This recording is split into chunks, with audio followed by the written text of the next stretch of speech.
Just gonna wait a few minutes to see if anybody shows up. Oh, looks like we got a few people who are hanging around on Christmas Eve morning. Hope everyone's doing well.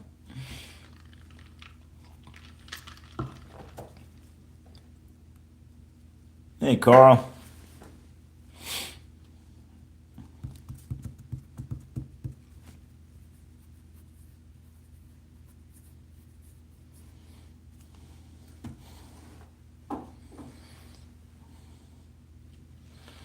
Hey, Dr. Civic Man.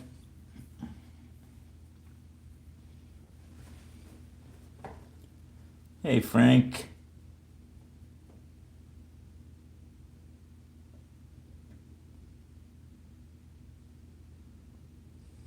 Yeah, I don't really have a normal streaming. That's my problem. I go on whenever. You never know when I'm going to go on, so no worries. Hey, William. Hey, Pat.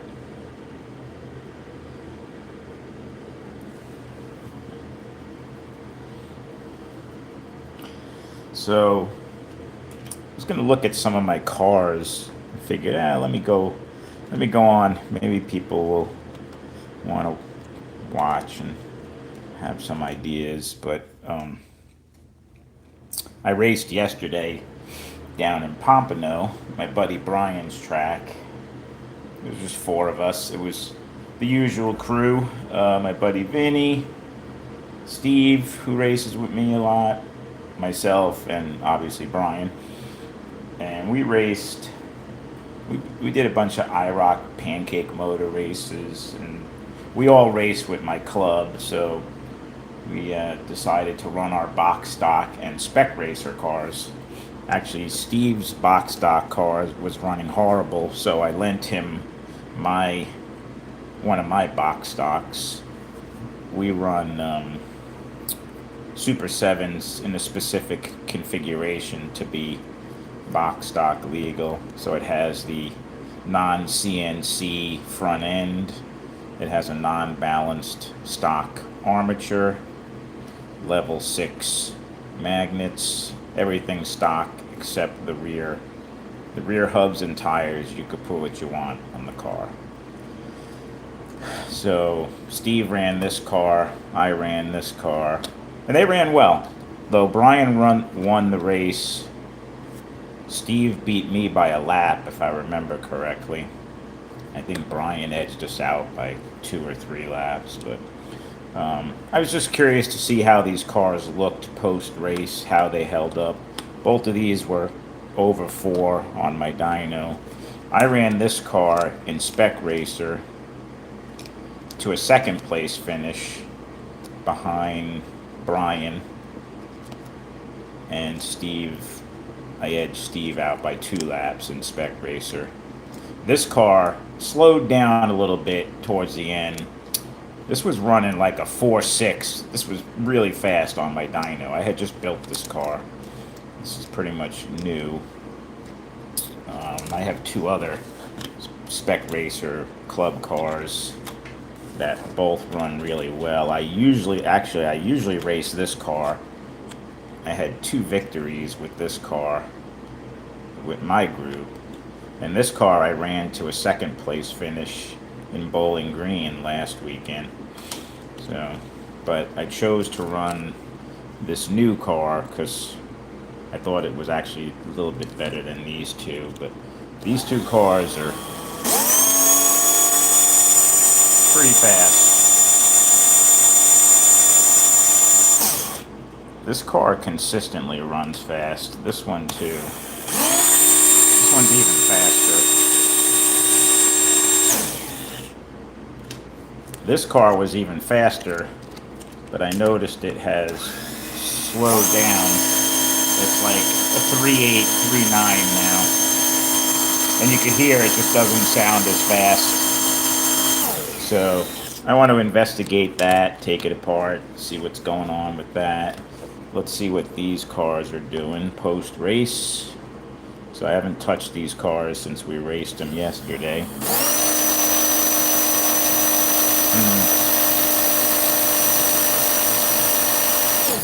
Yeah, that slowed down a little. Wow, my car slowed down a lot. Oh, it's perking up a little bit.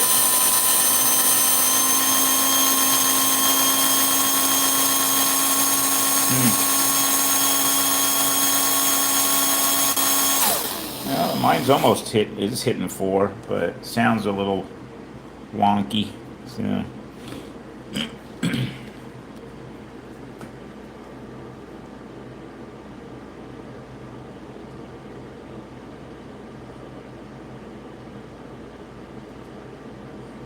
ah, these tires are. I can't really tell you who makes them because I got these from my buddy Brian, and he has a source who he won't tell us who, but he's going to order more tires. But the person that makes these tires uses the same mold that Onslaught and RP, basically the same tires that all the top sellers make, but instead of paying $4 for a pair of tires, we're only paying 2. So we can get like 50 pairs for $100. And I just had him order me another. Actually, he's been selling them to me. These are pretty stiff. These are similar to like a Onslaught Gray. They also make them. He also makes them in a one step softer and a firm.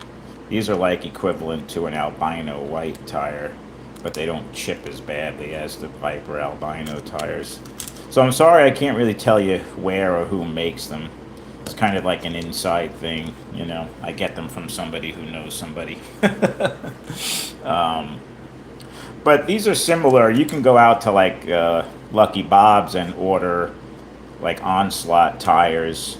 The Onslaught Reds are similar to this firm, and then Onslaught Gray is more similar to these red tires. They're even a little bit stiffer. Yeah, in my green Grinch car. Brian ran these green tires to victory yesterday, so I set up. I'm gonna run this car with these green tires, a little bit softer. See how it handles. I mean, it's still pretty firm, but this car has always run well for me and has always been consistent, which is what I like about this particular V3. It never seems to slow down.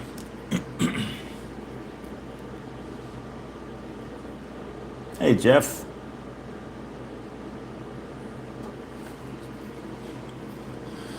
So, with all that being said, I guess this could be my Christmas car, my red and green car. Anyway, let's get into looking at. Thanks, Jeff. Oh, and I do have another Viper V3 that somebody commissioned me to build. So I have all the parts. Magnets just came yesterday from Terry. I've already prepped the chassis. I drilled out the holes for the retaining pins. Put a Wizard independent front end on. Silver plated hangers. I've already tweaked a brand new Gen 4 end bell and broke that in for this car. And we got our level 4 spec. This is going to be a spec racer legal, Hopper legal car. So as soon as I get the armature should be here. I'm going to put a Rondo wind arm in this car. The only thing I have to do is build a rear axle for that. But maybe I'll do a live show when I finish building that.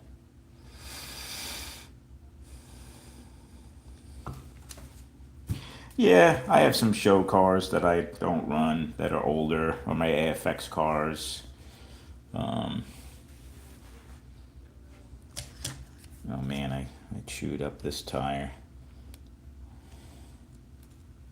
See that? Even though I like these red tires, they do seem to hold up well. They still tear, just like Onslaught or RPM or Viper. They all, If you crash too hard, you're going to wreck these tires. It's just the way it is.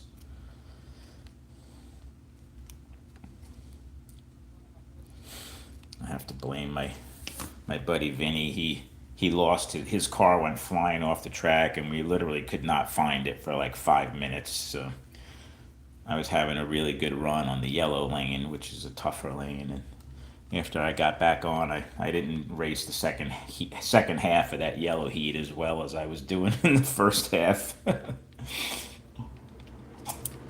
I got out of my rhythm. Anyway, I'm going to take this thing apart. We'll look at the end bell, the brushes. Gear mesh feels okay, though these orange pinion gears that I've been getting from HC Slots, they're not holding up as well as I would like. The teeth get kind of chewed up, and I've tried several different crown gears. This is a quicker 23 tooth gear. I was running the harder RPM gear, so I thought it was just this really hard pinion gear that was chewing up these crown gears. But I noticed even with different crown gears that, so I've been experimenting with some different pinion gears. I have the Viper's new Pro Poly or Poly Pro pinion gear on here. This seems to be holding up pretty well, although it's kind of a chunky gear. It's kind of fat, but if it holds up well, that's all that matters to me. The gearing on the Super 7s seem to hold up well. Good mesh, and the teeth don't seem to get bothered by each other, but so anyway, that's another topic. So let's see. Hey, Ricky. Let's see what's going on with this car. We'll take a look at the, and you could see, I could probably go, you could just barely see a little bit of rail mark. This was a brand new car when I raced it. It was the first race yesterday. And it obviously was not that low because, there's hardly any rail marks on this magnet. So I could probably go a touch lower, get myself a little bit better handling. I'll have to look at that. Although I have it pretty low. I run like a 414, 416. These are two. Is this one? Yeah, this is a 244 hub. And these tires are sized on these are 418 on a 250. So 0.06. Yeah, that's like a 412, 414. You can go really low with these V3s. But they don't all sit exactly the same. Like this one, the magnet's got Steve's track really chewed up. His rails are a little bit higher, but I believe that it got dug into the magnets on Steve's track. Yeah. Same thing with this one. This one's not quite as bad.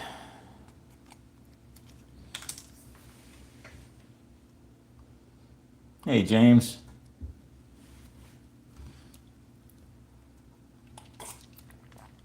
So just a quick recap for people joining. I'm just looking at some of my cars post-race, a couple of box stock cars that slowed down a little bit, and my spec racer in particular. This car was a strong 4.6 on my dyno and was fast, and it slowed down a little bit towards the last heat. It's now doing a 3.8 on the dyno and just doesn't sound as strong. So I'm just curious to see how the brushes look and how the tension is on the brush arms. See if we could pep this thing back up. Same thing with these box stock cars. And then I have yet another box stock here that I took apart. This is like my third number 3 car. It's really slow. This thing's only like in the 2s. I'm going to try and, if we have some time, I might look at that too. But all kinds of tweaking to do. So with that being said, let's go ahead. Any opinion on the Gen 4 N-Bell upgrade? You mean the gold plated ones or just Gen 4 in general?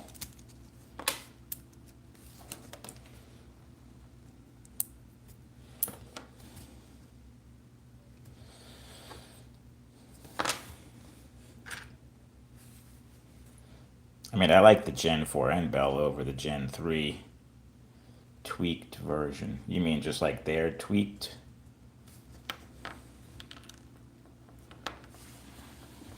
I tweak my own N-Bell, so I don't know.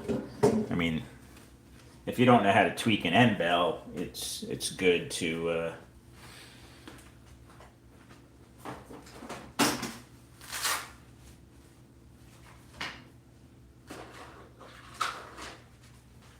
let me see if I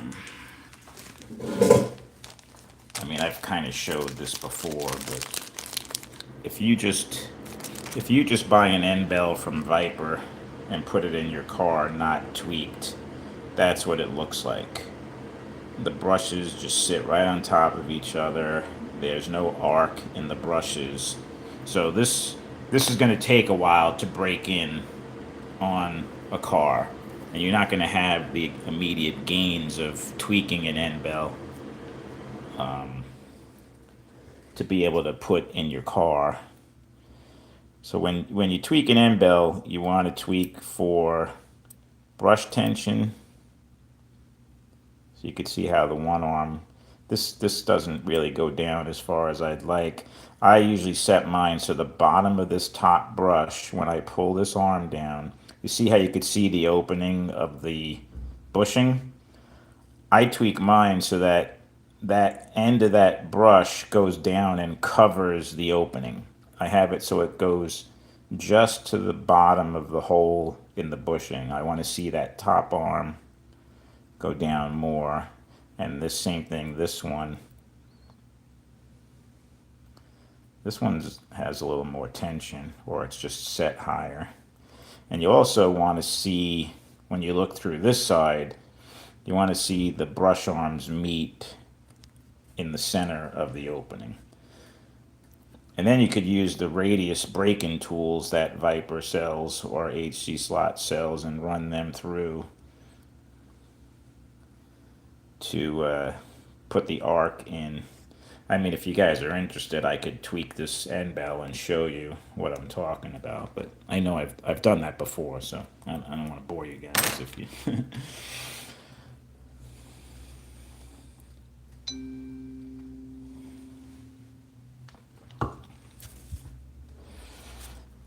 But before we get into that, or if we do that, we could do that.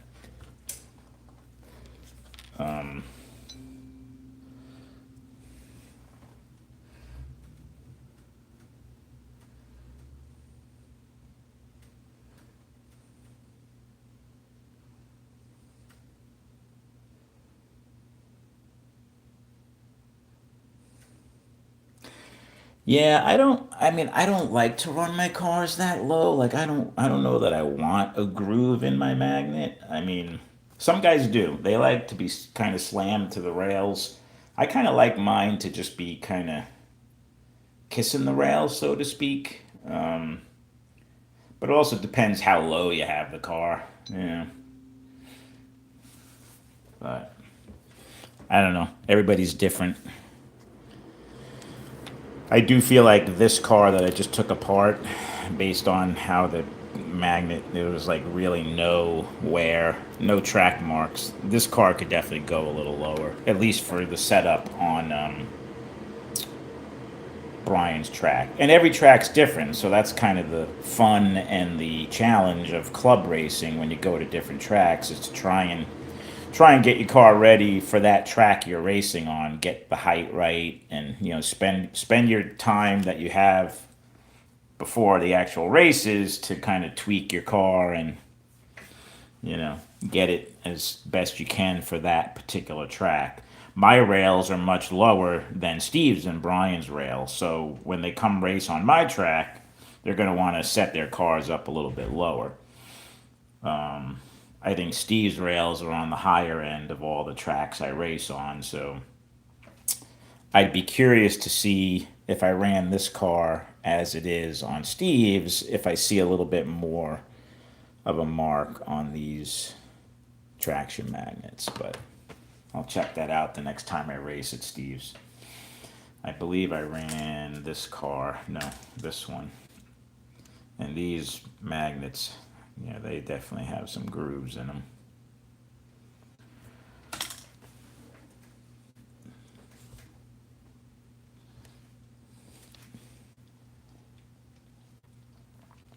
I mean, I can tell a difference in the speed of the car, and some guys are, and I'm that way. I'm all for handling. I mean, I don't want to slow my cars down too much, but I'm okay with a little bit slower car if I'm going to stay on the track and do more laps. So I don't need to have the fastest lap time of everybody. I'd rather do more laps. Anyway, let's see. So my spacer stayed in there, so let me fish out my spacer. That's my 5,000 spacer that goes on.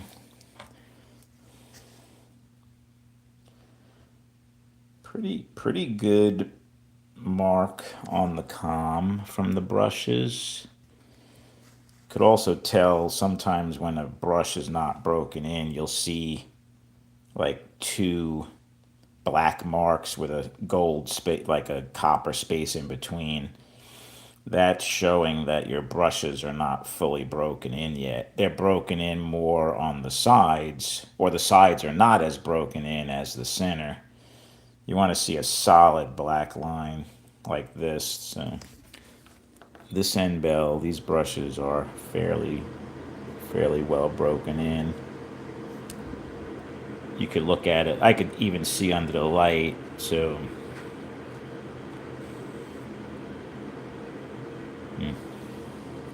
let's see how the tension looks on this.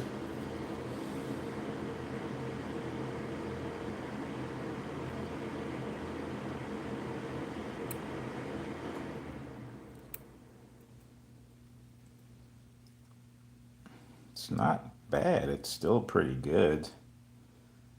That top arm could maybe be tweaked a little bit. That bottom arm's coming up.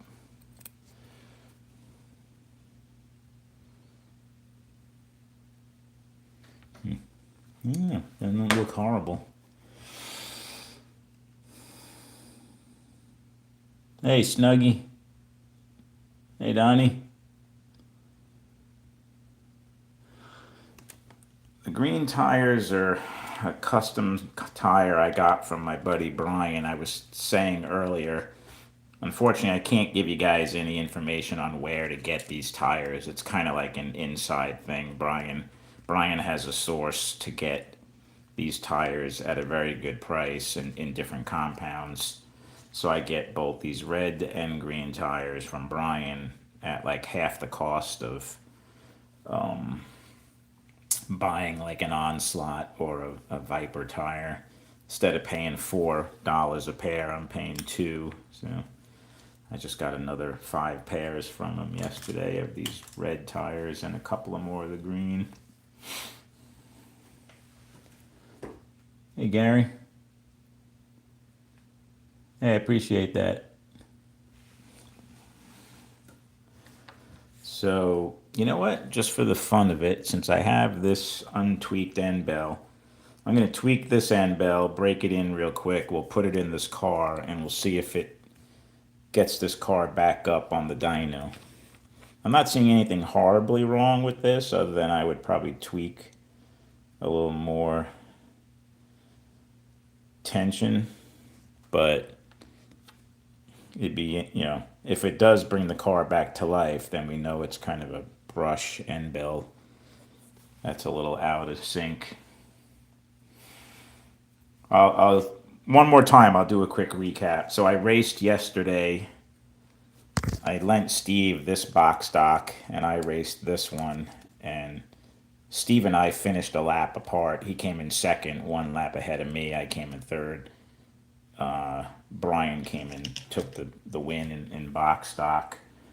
I raced this car that I tore apart in super stock, and I'm sorry, in spec racer, and I came in second to Brian by a couple of laps, and I noticed the car kind of slowed down a bit. This car was a solid 4.6 on the dyno. It's a new build, and it's now like a 3.8 on the dyno. So I'm just kind of investigating this car to kind of see why it lost some speed. I mean, it's not horribly slow, but not not as fast as when the race started. And then I definitely noticed it slowed down a little bit. So it wasn't horrible, but enough to, not be able to get back and take the lead back from. I actually had the lead going into the last heat, but I ended the race, I think, on red, and Brian was on white or blue. And no, actually, Brian was on white on the third heat, and I was on red, and he was flying. His spec racer was flying. He went by me at least. He lapped me and Steve at least twice when he was on that white lane. I think Steve might have been on yellow. He took the lead in that heat. I was like, man, that was depressing. You know when you're racing and you think your car is real good and somebody laps you twice, you're like, son of a gun. Then we ended the race. I think I was on white and he was on blue, and I was keeping up with Brian. My car was fast. He wasn't lapping me anymore because I was on an easier lane, but I couldn't pass. My car wasn't fast enough to pass him. I just was able to stay with him. I didn't lose any laps in that last heat, but the damage was already done. I was down by 2 or 3 laps, but it was a fun race. We had some good races yesterday. We were all pretty close. So we have fun when we all race.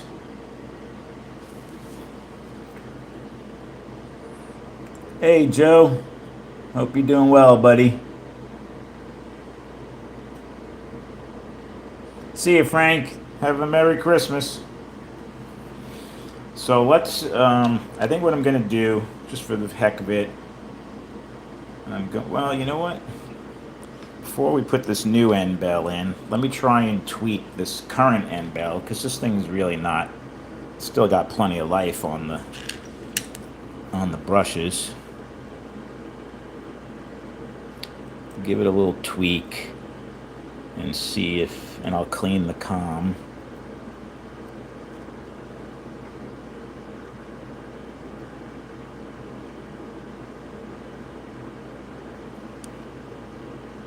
Okay, that looks pretty good. I just tweaked the tension on one of the arms that was a little lower.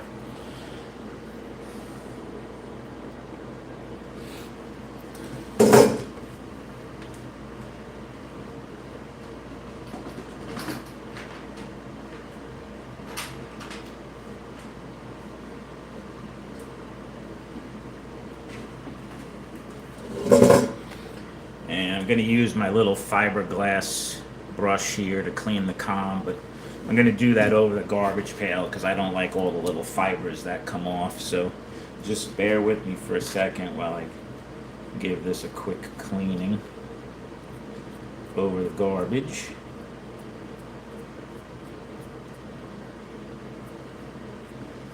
Try to keep my hands away from under here too, because I don't like. One time I got a little piece of the fiber in my hand and had to get it out.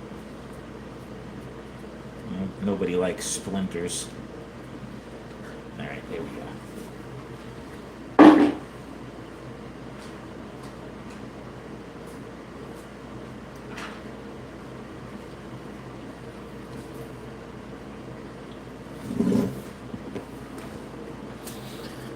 All right, so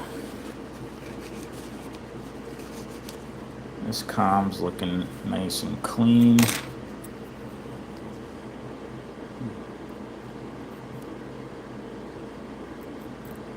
Just gonna make sure there isn't any gunk in any of the slots.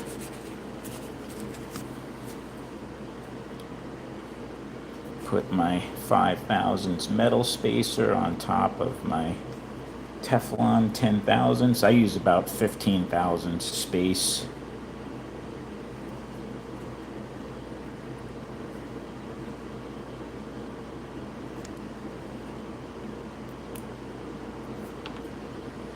You know, after you tweak the end bell, when you spread it with this tool, you want to try not to spread it all the way. You don't want to lose all the tweaking that you did. So kind of just open it enough to get the armature in there. Oh, dang it, but I forgot something. Now I got to do this again. See, it's because I'm doing this. I forgot to put the timing bracket on.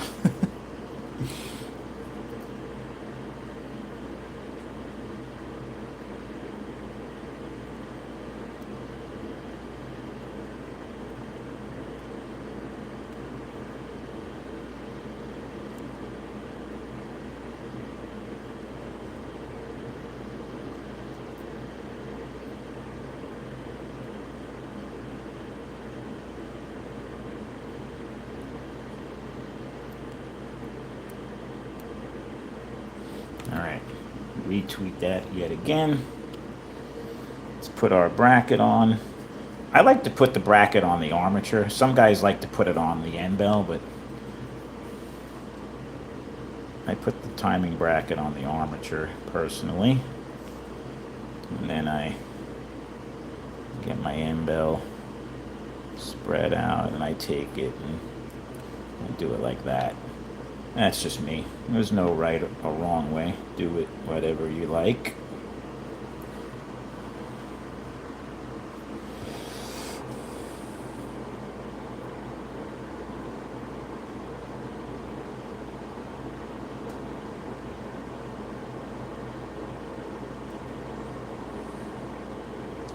Yeah, I saw that Nats is at Lucky Bob's this year.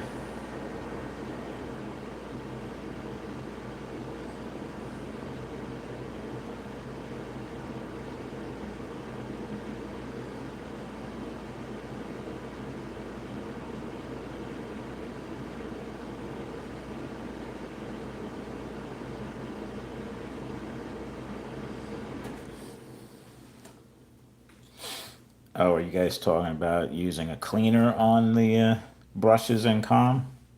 That WD-40 cleaner? I have some of this stuff from Viper that works pretty good. I don't remember how much this was, but I'm assuming it's kind of similar to the WD-40.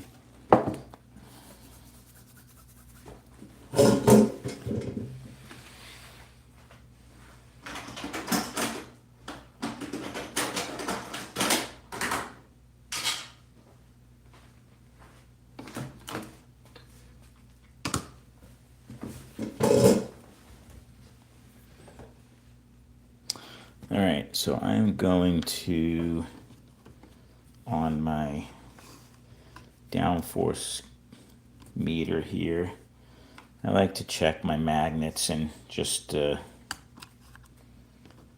this one's 53.9 on that side and 54. So I'm going to put this side down facing the rail on the white dot magnet. I like to put the strongest side down. Might as well eke out every little bit of downforce that we can get. 53.8, 53.3. Yeah, I'm going to put this side down.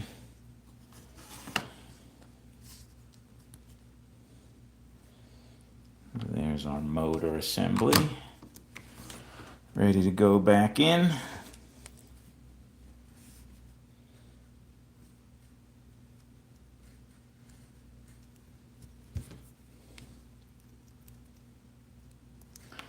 So what I like to do is the back part of the magnets, make sure they're in, make sure your bushing is in the slot there. And sometimes I have to pull the hangers forward to get the end bell, the plastic part of the end bell, to clear the hanger. And then you got to worry about the tabs. You don't want to shear off your tabs. So I use this little screwdriver that I got from Viper because it fits on the side. And I could pry it forward and get those tabs to clear so I could push it in just like that. And just make sure everything's all set. And that's it. That's back together, cleaned. I'm gonna do the same thing with my traction magnets. See if the side that I race, so that's 80.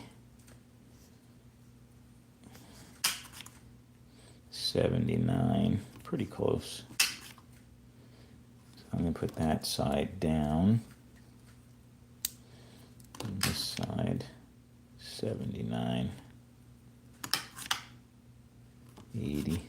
Well, I can't put that side because that's close enough.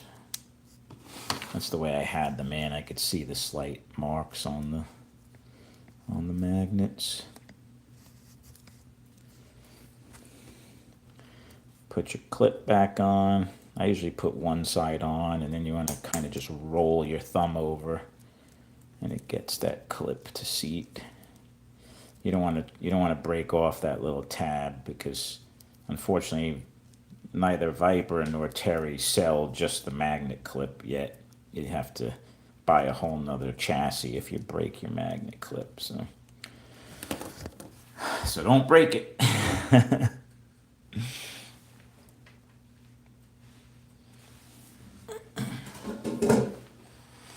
You know what? Maybe I'll try spraying this car instead of taking it apart. I'll see if I spray this stuff and try and clean it up, if it peps this car up or not. Maybe that'd be a good test. I don't know. I usually take them apart and check the brushes and all that, but it is kind of a pain taking the box stock, having to pry those 4 tabs and get the end bell out.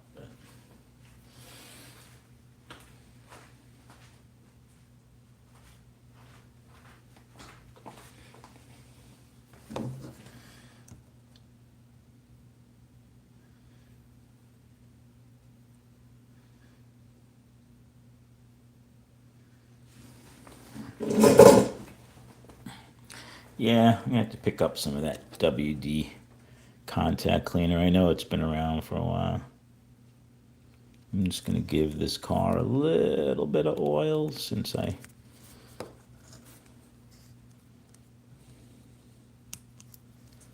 right, we'll put our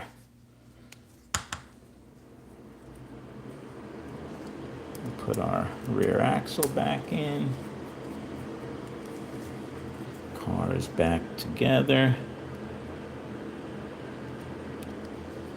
Bent the heck out of that one rear axle pin. I guess I should try and straighten that out, but at least it stayed in the car. My axle didn't pop out.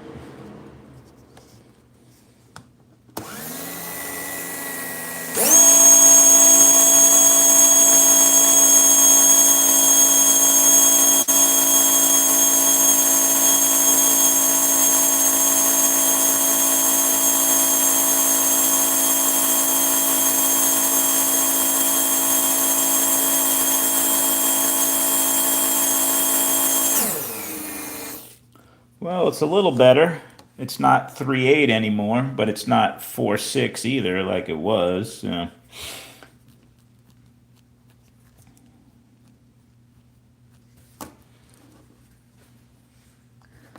Curious to see if I tweak and put a new end bell in. These are Spec Racer. You should be able to tell by looking at the rear tires. These are not Silly Sponge tires. Superstock has Silly Sponge and has the ceramic magnets.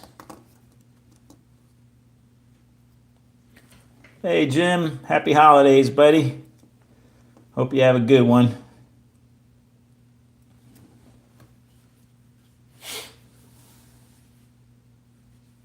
I'm just I'm just messing with you, Snuggy. Yeah, these are Spec Racers. We didn't race Super Stock yesterday. I suck at Super Stock. It's really annoying me. That's my worst class. I think I have a good car, but yet I never do as well as I think I want to do with those cars. But Spec Racer class is definitely my best class.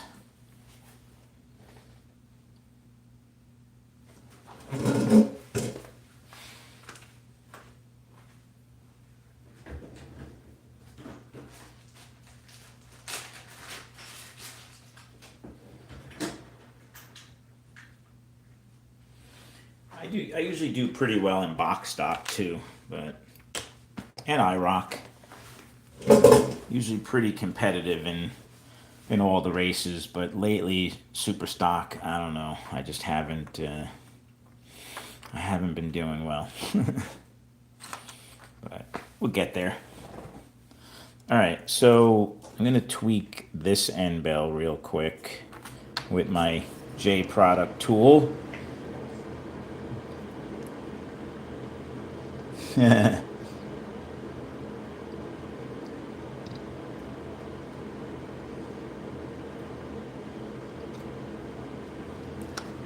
So we're gonna put this end bell in here. I use the maximum side,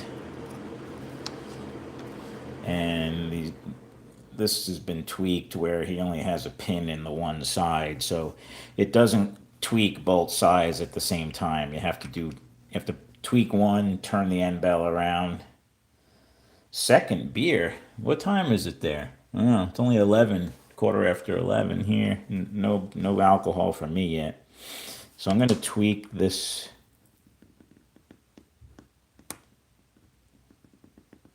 first side, and you could already see how that top arm has more of a downward angle now than the bottom arm. Take this out, turn it around, and we're going to tweak the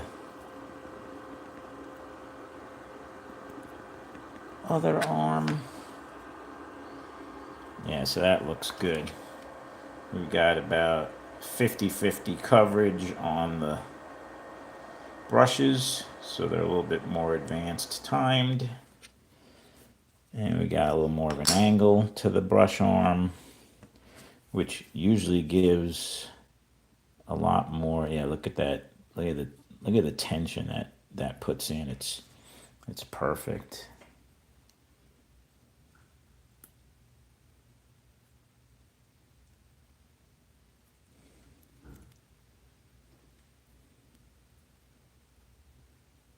Yeah, that looks good. That's perfect. I really like that tool. It makes tweaking the end bell really quick. So thank you, John. You guys could go out, get your own on Facebook. Go to J Products. He's got all kinds of good HO little tools out there to make our lives easier if you're a builder and a racer.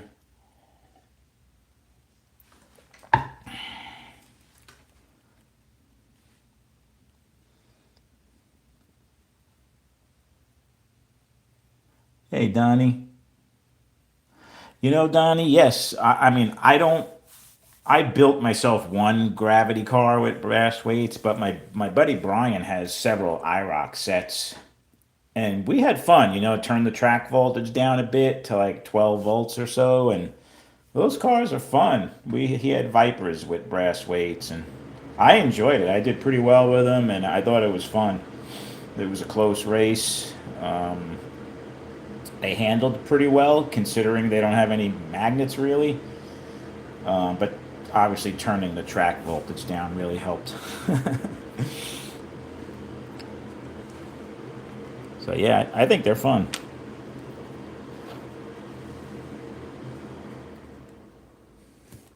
So I'm going to go ahead and I'm going to put a little paper towel here because this brush tool definitely makes a little dust. So I'm going to use the coarse tool first. And I usually do about 10 to 15 turns.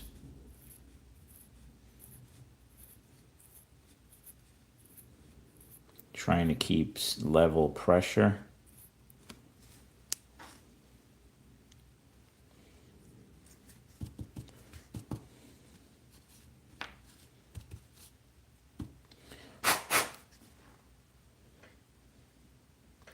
So already you can start to see the radius that's set in the brushes. Instead of them being flat, they now have, if I can get my stupid camera to focus.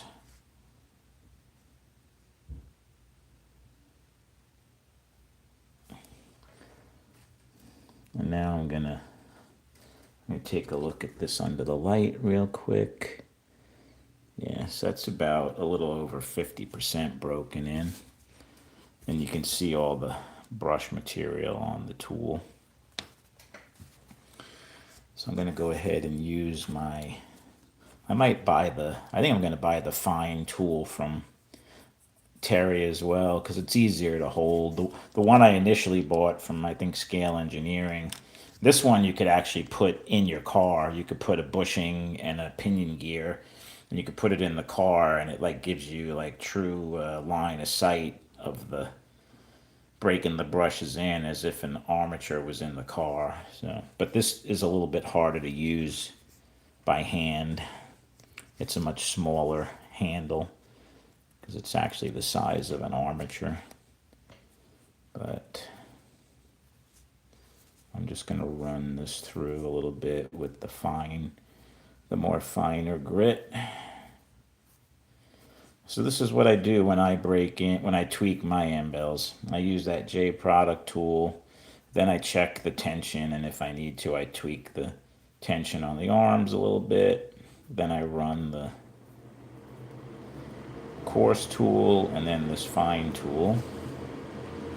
And that kind of breaks it in about, this is, I would say, almost 75. I could probably go a little bit more on this, looking at the brushes, the brush material. I don't know if I can get that to show up, but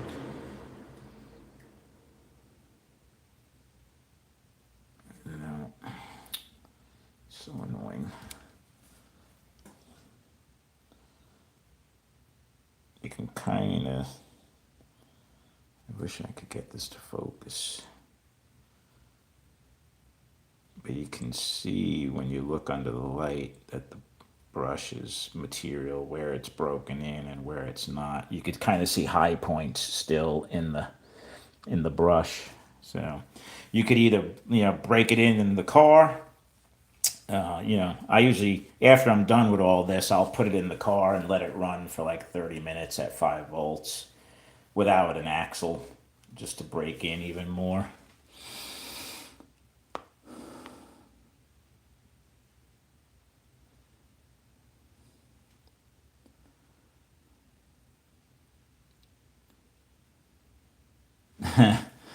That's good to hear, Gary. What do you have, stock V3s that you just built from Viper?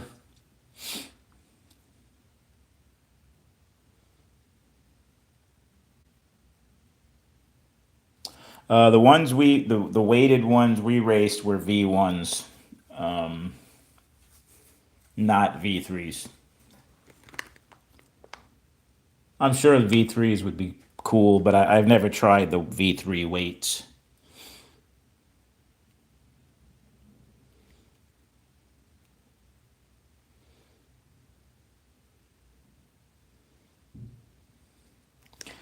Yeah, I mean a V1 car built with a performance armature and maxi traction magnets and all the tweaks I do, it probably will edge out a stock Viper V3. But you know, those stock Vipers are fun. They're a good running car, whether you get a V1 or a V3. If you're looking to get a car that you know is reasonably priced, that you can just open up and run and have it run well, you know you can't go wrong with a Viper or a Super 7 from Terry. They're just good running cars. You know, not everybody has to go to this level to you know they and nor should they. They don't need to do this.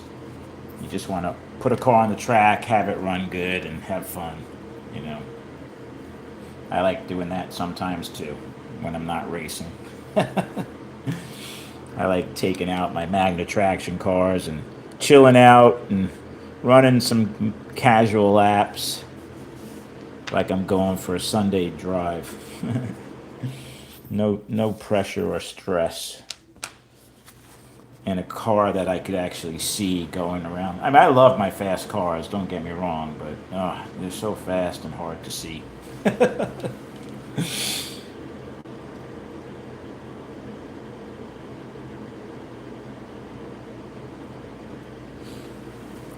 All right, so I think this end bell looks pretty good. I could probably tweak it. I could probably break it in a little bit more, but I'm gonna see. Let's put it in this car and see if it makes any difference. Might have to. It probably after I run it for 30 minutes, it'll be even better. But we'll see how it looks. Um, we'll see how it goes. Just swapping the end bell. This spreader makes life so much easier. Just push up from the bottom and it just pops the motor right out. 1, 2, 3. You're done in about a second. Gonna put my magnets like that so I know which way they go, so I don't have to recheck them. Good. The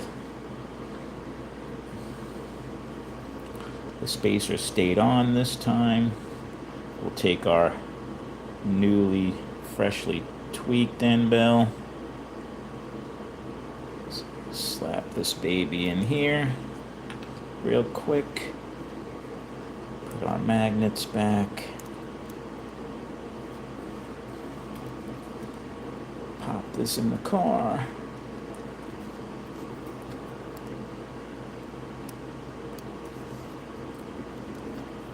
Alright, let me just check under the light here, make sure we clear these hangers.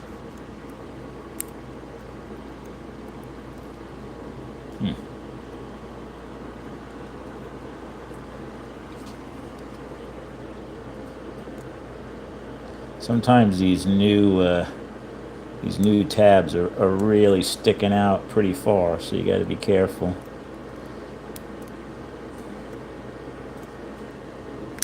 All right.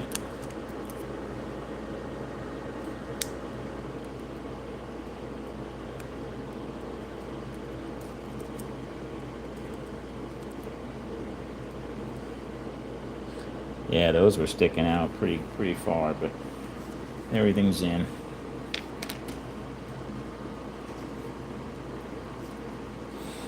Everything's in, and I didn't break anything.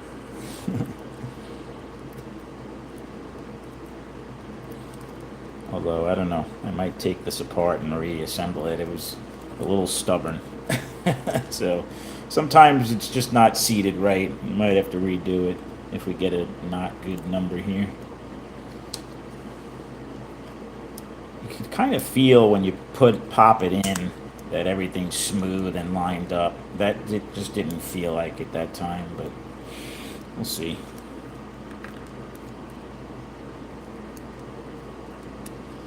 I'm definitely going to want to give a little dab of oil because this is a brand new end bell.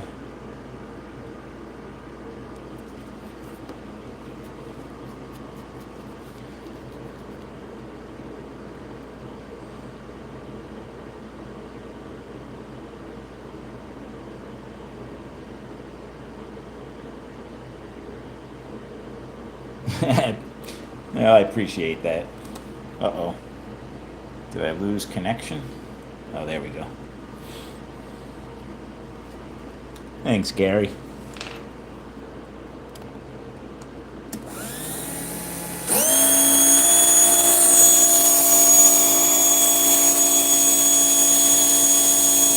little bit better. I guarantee you, if I break this in, it's gonna go up in like to the 430s.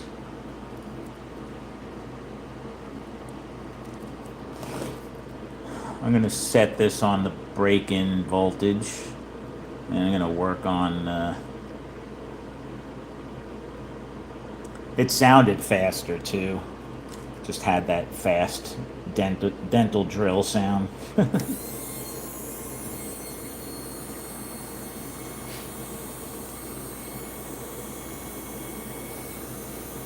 All right. So while that's doing its thing.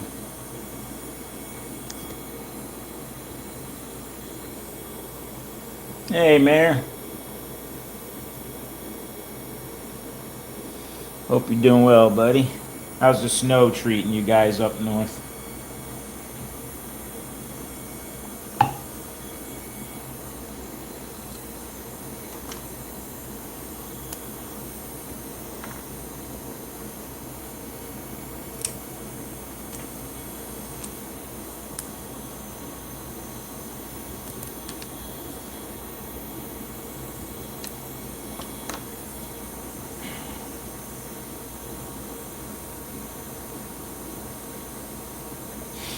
All right.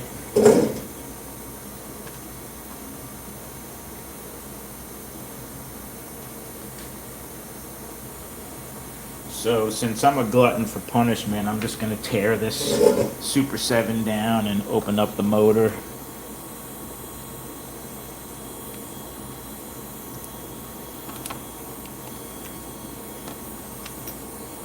Give the chassis a little... Ah, shit. That was dumb.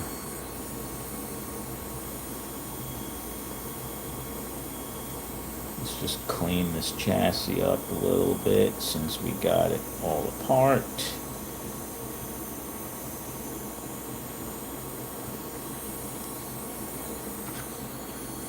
Although I forgot I had glue dots in here, so now I have fibers all.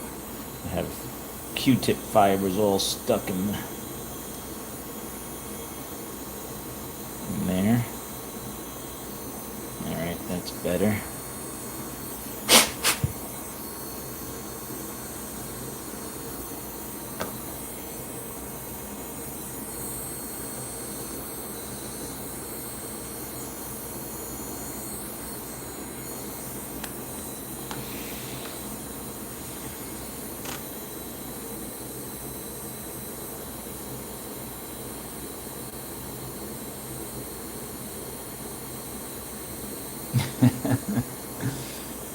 '60 in Illinois. Oh, nice.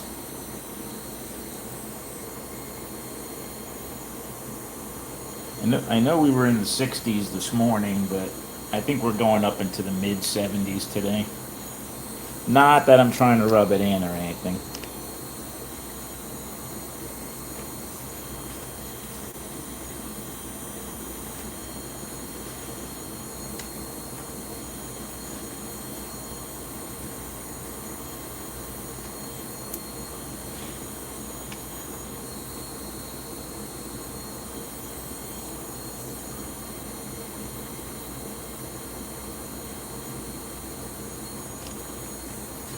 All right.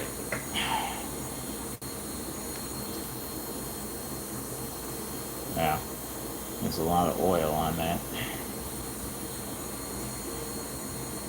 I think someone got a little carried away with oil in this car. I don't know if it was Steve or not.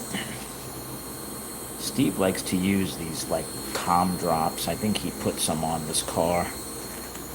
I'm not a big fan of the calm drops because I think it mucks up the brushes.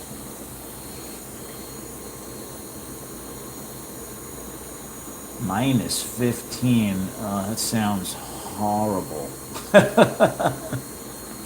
That's hurting my old arthritic body. Just thinking about that kind of cold.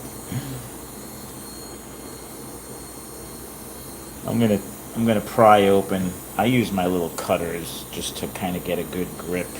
I don't know if anybody knows a better way to pry these tabs open, but this is what I do, and it seems to work for me. I wonder if there's a tool that you could use to that they make to, because sometimes if I'm not careful, I kind of mangle these tabs doing it this way, but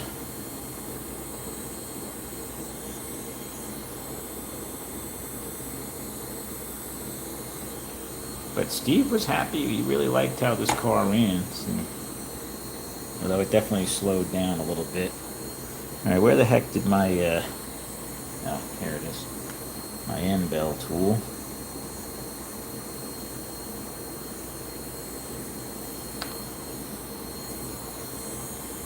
That's kind of gunky.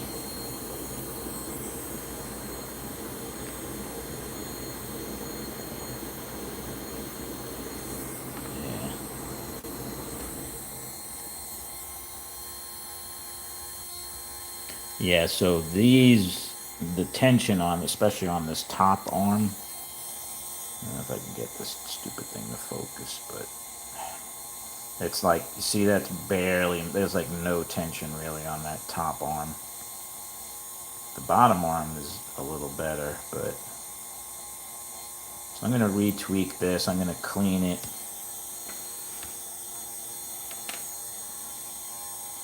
I'm going to spray it, with this cleaner.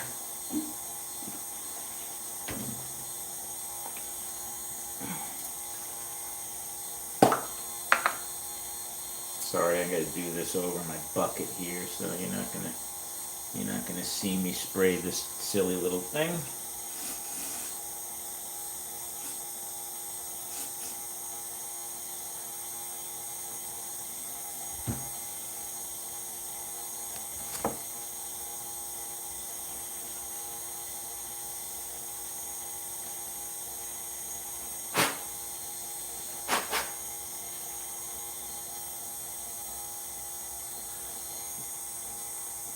That looks better.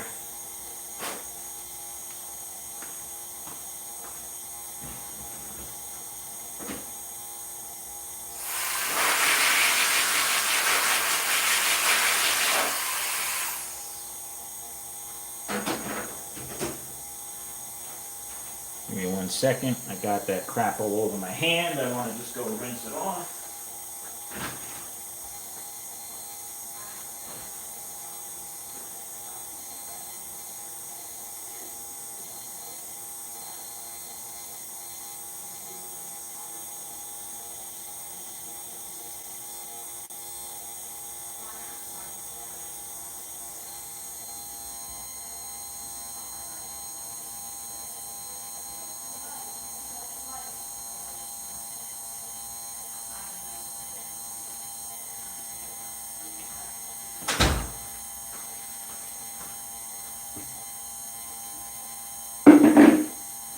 All right,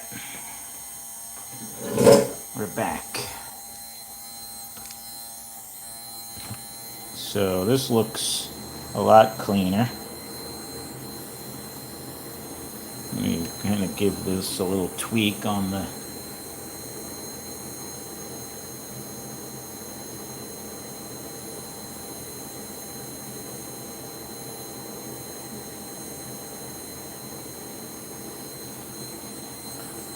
retweak this tension on these brush arms a little bit.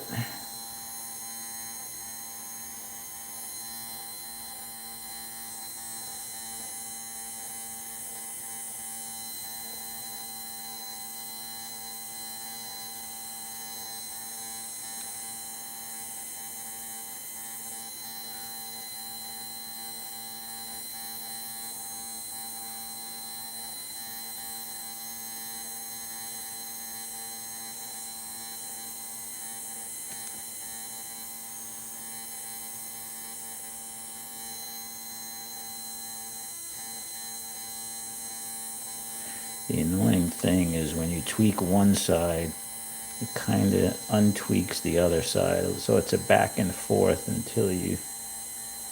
All right, this looks pretty good now. You can see that goes down and that one goes up, and they're meeting in the middle.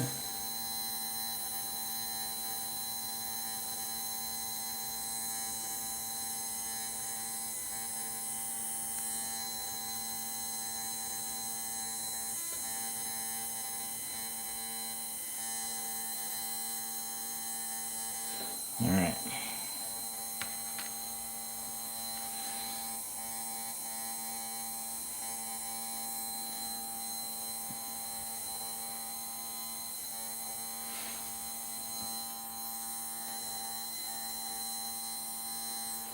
Now,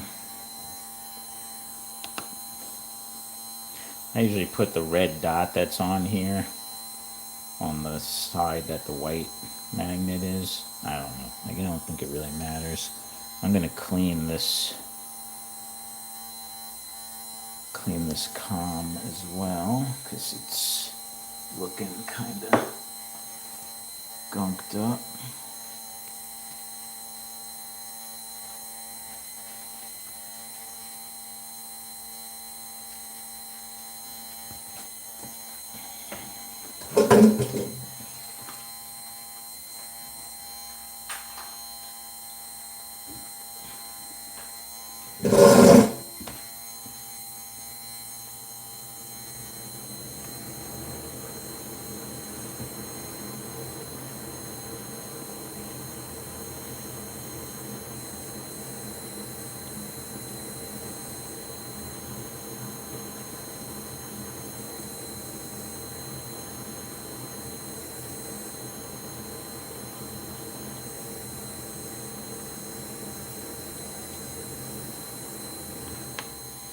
Okay, that looks better.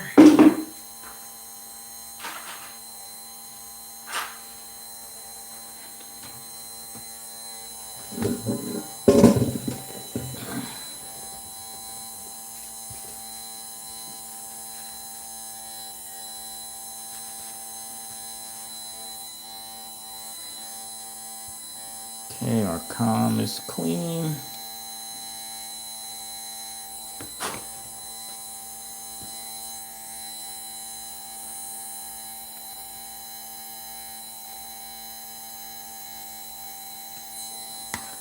And I'll see if I could manage to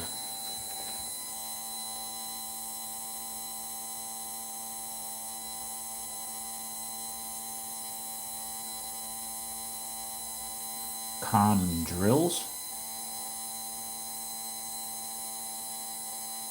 Oh, drops. I don't like them. They do give like instantaneous speed boost, but I think in the long run they just kind of muck up. You got to clean the car afterwards. I think the car slows down, so it almost like becomes a dependency. Have to keep putting those drops in to keep the car running good.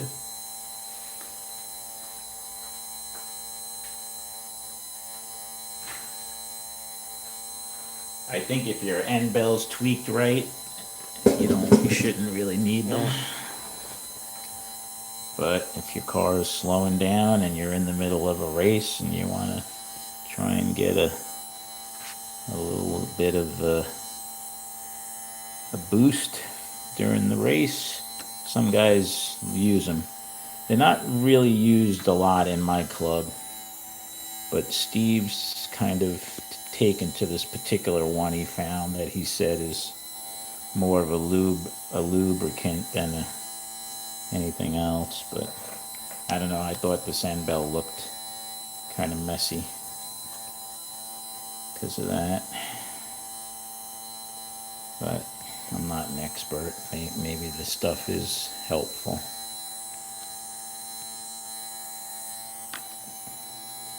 I've always found it in the long run, I didn't like what they did. Alright, I managed to get that. This bushing moves around a bit in these end bells, so sometimes it's a pain to get it to line up with the armature shaft, but that one went right in.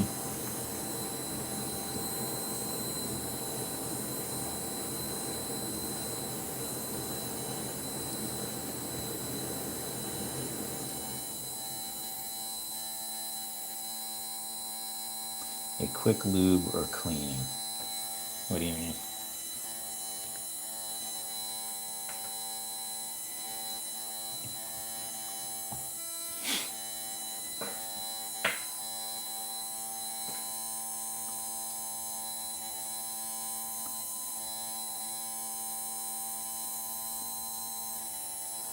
Yeah, that's kind of been my experience.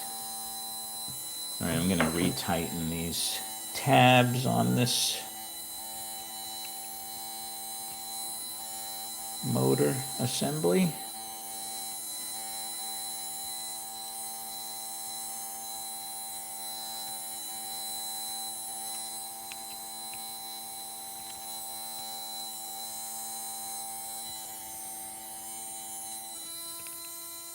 Ooh, I just heard my car that's breaking in. It's the pitch is changing in the motor. I could hear that the brushes are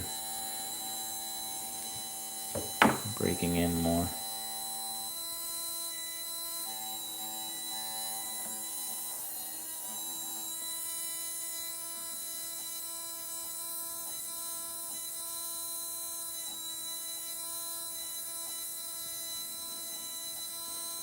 It seems pretty good. We're all back together.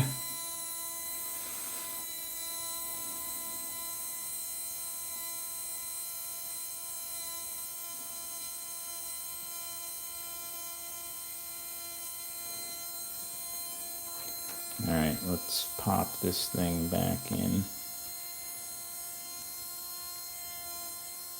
Considering I have the pickup shoes on still, it makes it a little bit trickier to get this motor assembly back in. Where's my little screwdriver?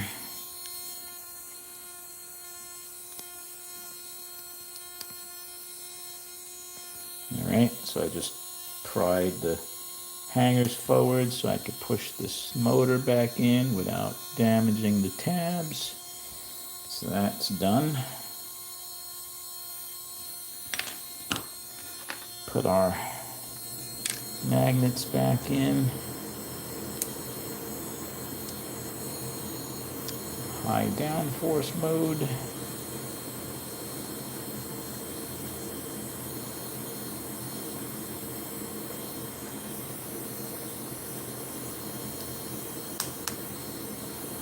Alright.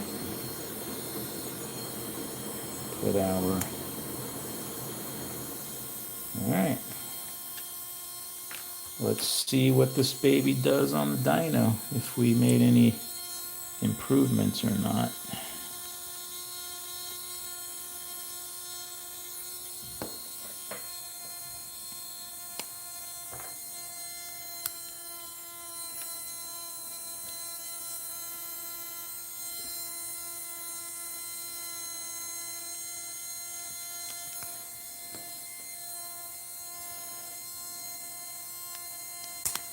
These Super 7s do get pretty hot during a race.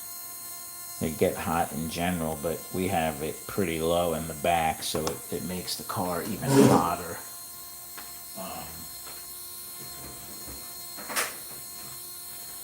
I started traveling with one of these little mini air guns, and in between heats I blast this thing with some cool air, and I've noticed it's made a difference. My car doesn't slow down as much towards the end of the race. I also, after the second heat, before the third heat, I'll give it a little dab of oil, and I seem to be able to make it through a race. Because my Super 7s were significantly slowing down on me. Alright, let's see. Turn my supply voltage back up to normal.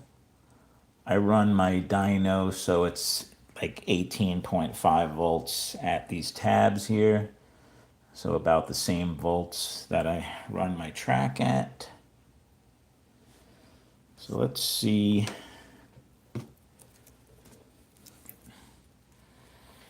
Let's see if this Viper has gotten any better.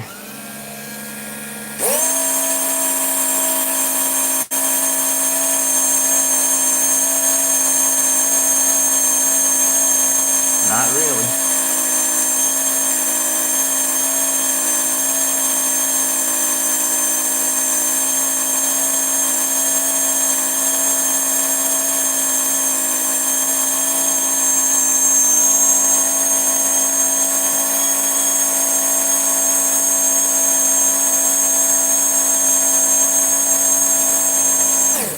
Yeah, that car needs to be better.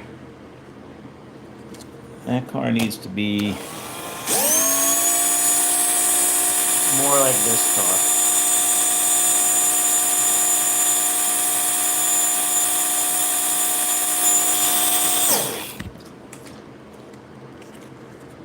I could usually get my V3s.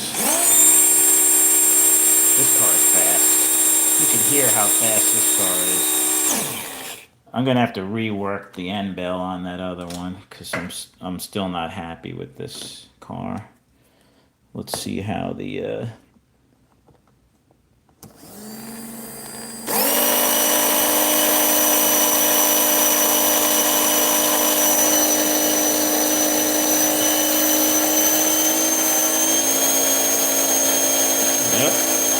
getting there.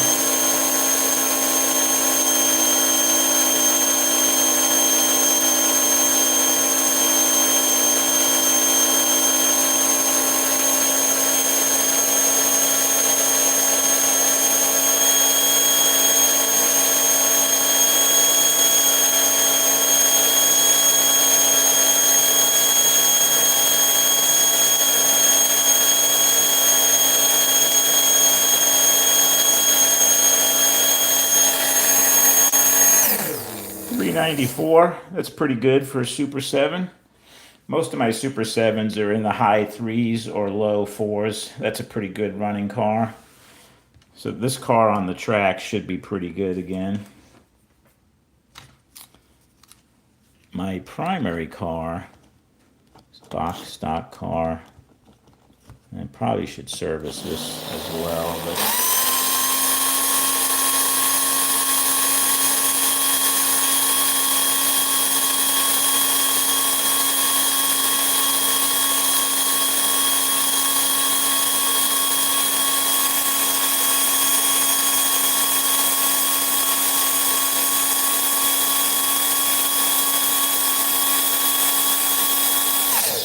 yeah, this car's still pretty good. But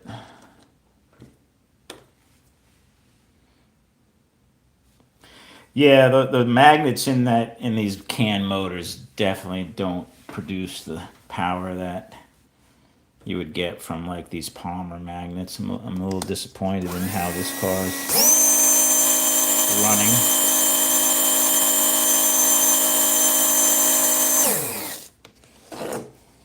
I think I got to work on this a little more.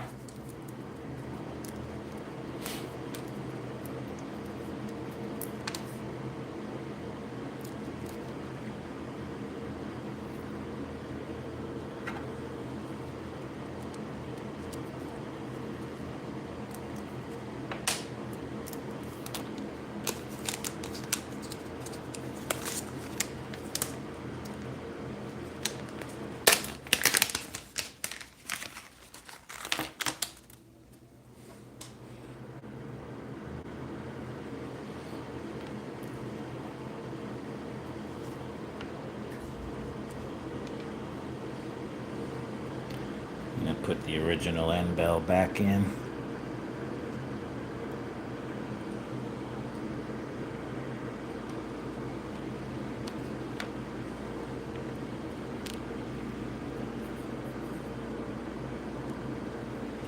You know, sometimes I tweak an end bell and it looks good, but the car just doesn't run good. And sometimes I'll just grab another end bell and tweak it and put it in, and boom, it runs great. So I don't know.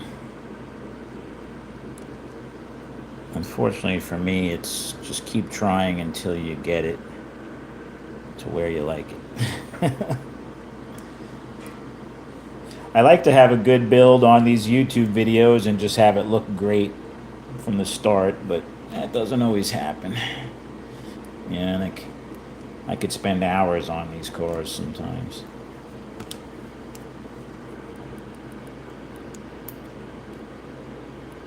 But anybody that builds and works on a car, they know that.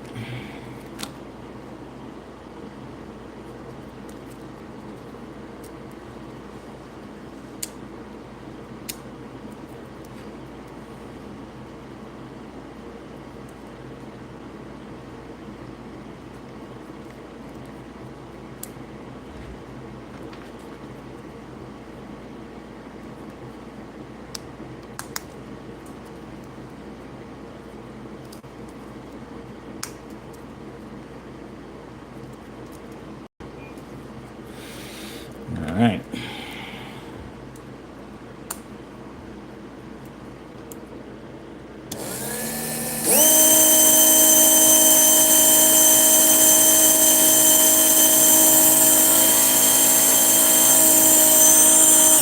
Yeah, that's not a good number. 379.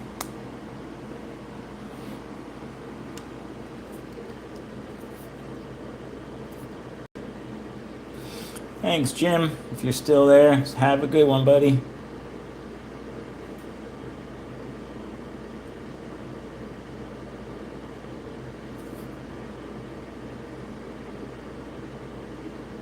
Yeah, that's the thing, Gary. It's like, sometimes you could do too much tweaking, and maybe, like you said, if there's too much tension, that will have a negative effect. So I'm sure there is like an optimum, which I wish I knew. Like you said, if there was some way to gauge and measure that, that would be awesome.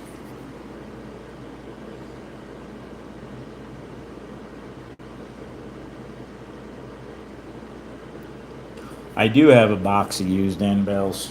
I don't know that I have 50, but I probably have over 20.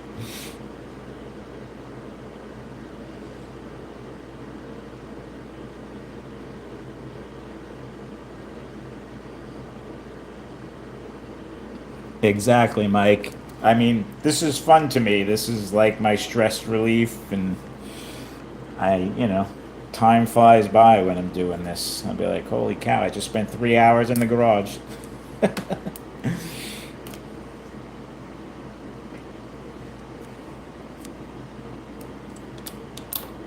Ah, magnets all stuck together. And who knows, maybe this armature just isn't as good as the other ones. Though this car was running a strong 4.6 at one point with this armature.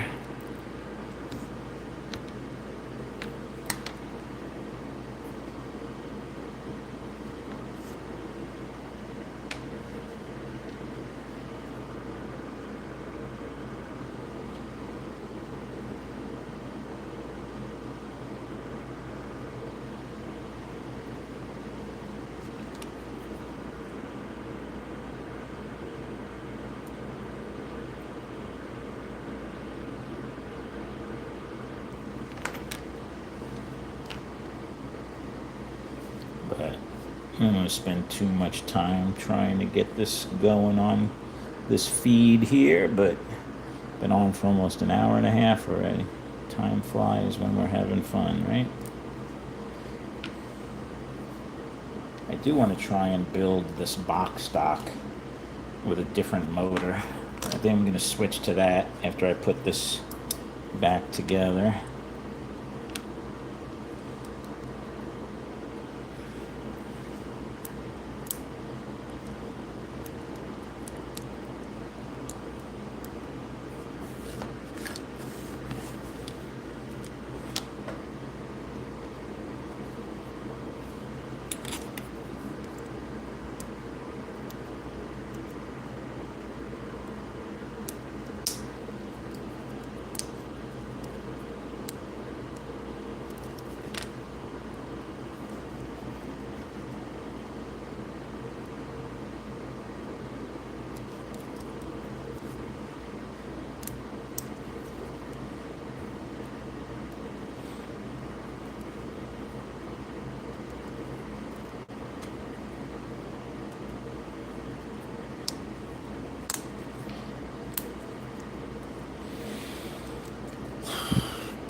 Yeah. This is the original end bell that I took out, and it runs best with that. I could hear it. I tried two other end bells, and they were below 4, and just trying a different end bell.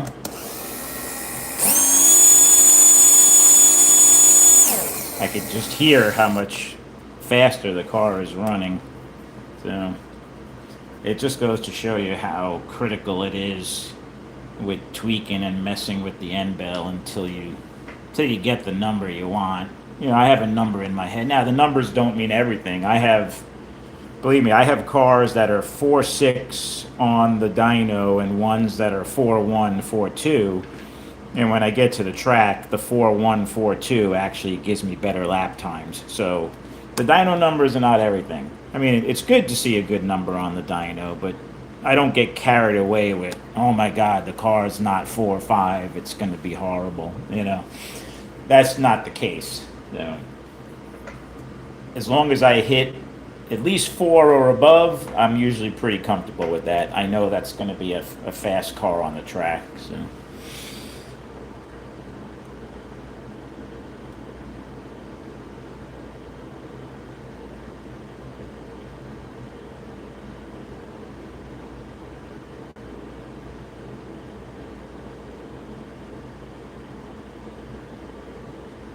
Mark, do you? Oh, I'm sorry, I missed some questions up here. I'm getting too engrossed in what I'm doing. Mark, do you measure your car temps at races? The track I went to. I do, Mayor.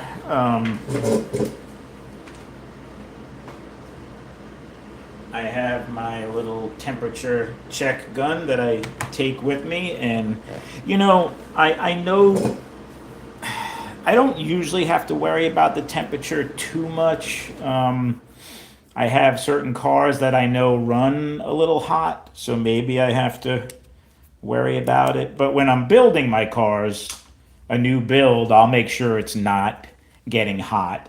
And obviously, your nose is as good a gauge as this. You can kind of smell, like, uh-oh, I smell something. If you don't smell anything, you're probably okay. But if you start smelling an arm getting hot, that's trouble. I like to see my cars that I build, my 6 ohm, like Spec Racer and Super Stock. I don't want to see it over 130 on the temperature.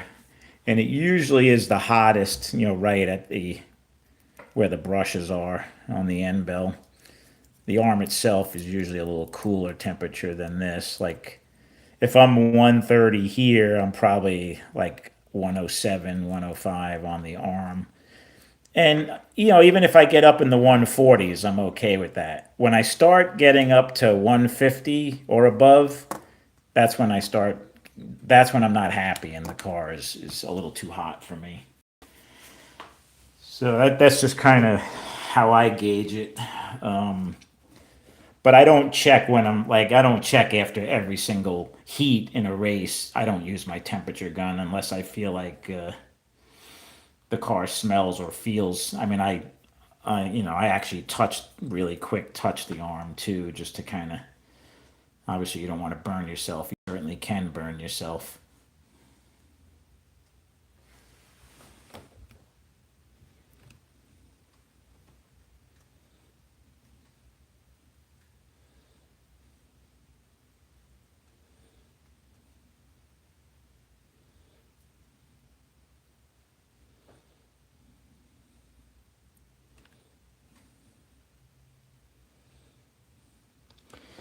No, Pat, I probably got that on Amazon. I actually bought that a while ago when I was having some issues with my air conditioner in the house when I thought it wasn't as cool as it should be. So I think at the time it was a decent one on Amazon. Infrared. It's one of the infrared ones. I don't know if this thing is good or bad. Maybe I should revisit. I think it gives a pretty decent reading, but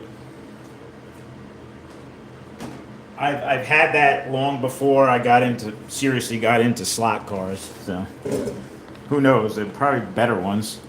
I wonder if they make even a little bit smaller ones that are more easy to store. Thanks, Pat. Now I got to research temperature guns.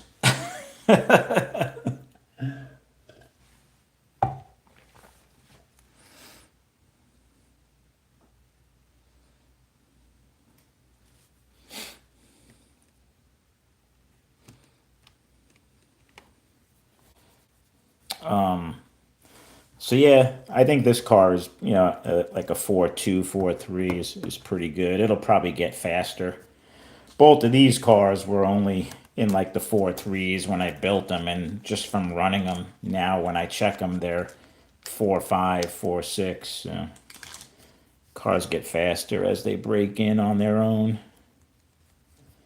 And I'm okay with this car's back up to almost 4 from like a 3.7 ish. This box stock is all cleaned up and ready to roll. Steve actually painted this body and decaled it. I think it looks pretty good.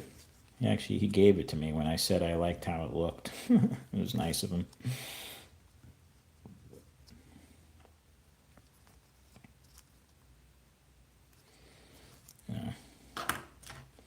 I usually run this Datsun body though because it's super light. It sits low and it stays on good.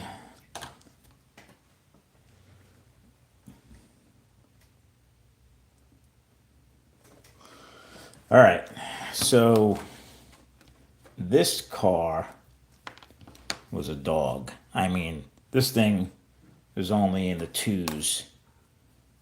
I don't know. I don't know if I should just put a whole new motor in and see if it improves, or try and take this thing apart and improve upon it. I'll spend another 20 minutes or so before I break for lunch. Let me see what I got Super 7 wise. I think I have a couple of motors, brand new motors.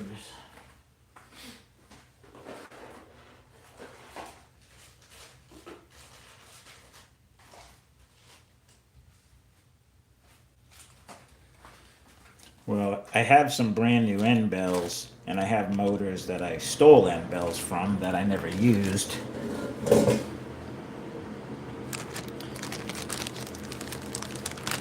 Maybe I'll put a new end bell on one of these motors I have here, and we'll see.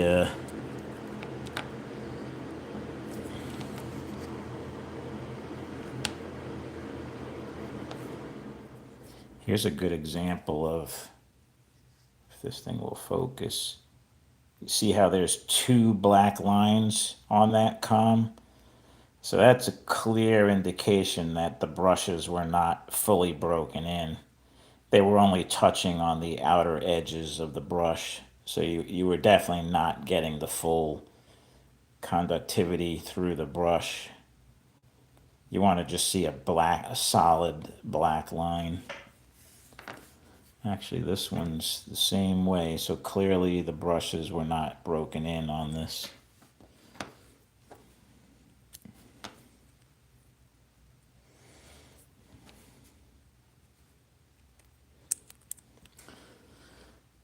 I wonder if, well, nah, probably not. I wonder if it's possible to use my downforce meter. I mean, I do have a gauge meter. I guess I could actually get that out, and I wonder if it's possible to just like put this on here and see if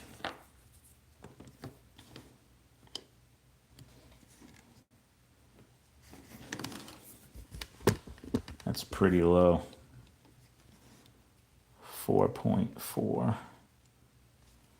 I wonder if this would give me a, I guess I should do it without the armature in there. 4.5.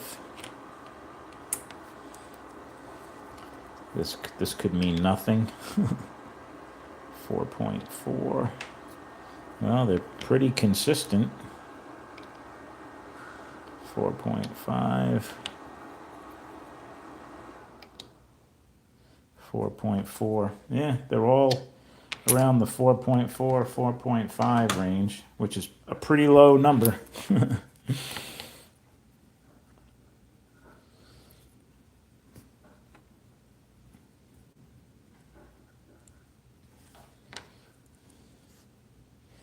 I'm going to take this one just because it looks good.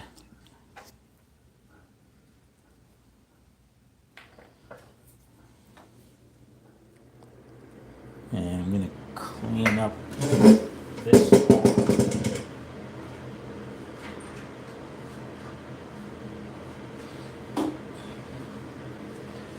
Who knows, maybe I'll get lucky and we'll just slap a motor together and it'll run decent. I don't expect these box stock Super 7 can motors to be blazing fast. So. But when I tweak them, I can get them close to 4 and sometimes up in the 4s.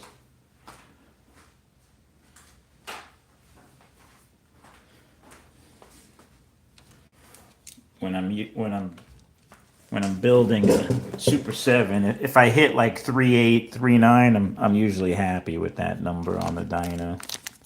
I'm going to take a brand new one of these M bells that I just got from Terry at HC Slots.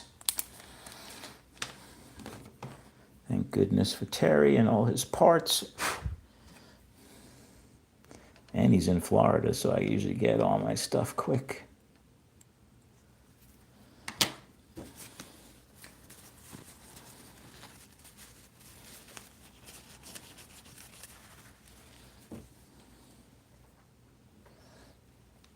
So these come with 2 Teflons, similar 15,000 space, I noticed, but there's a thicker and a thinner one. I think guys cheat and put metal spacers, but I'm gonna stick to the rules and I'm gonna leave the motor stock, unbalanced motor.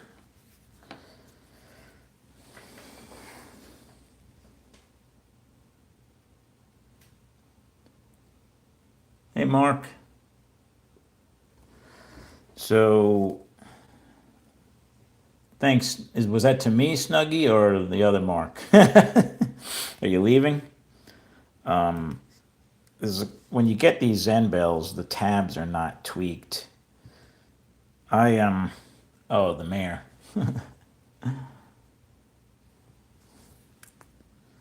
I don't call the mayor Mark because it's too confusing. So I just call him the mayor.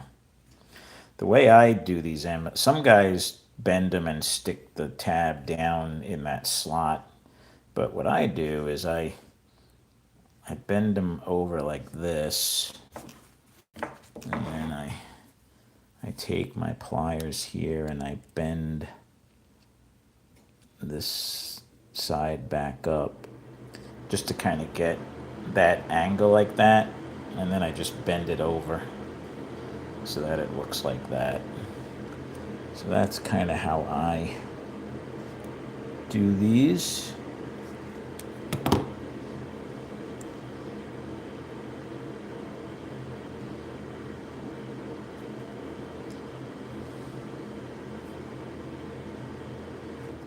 So that's ready to put in the car.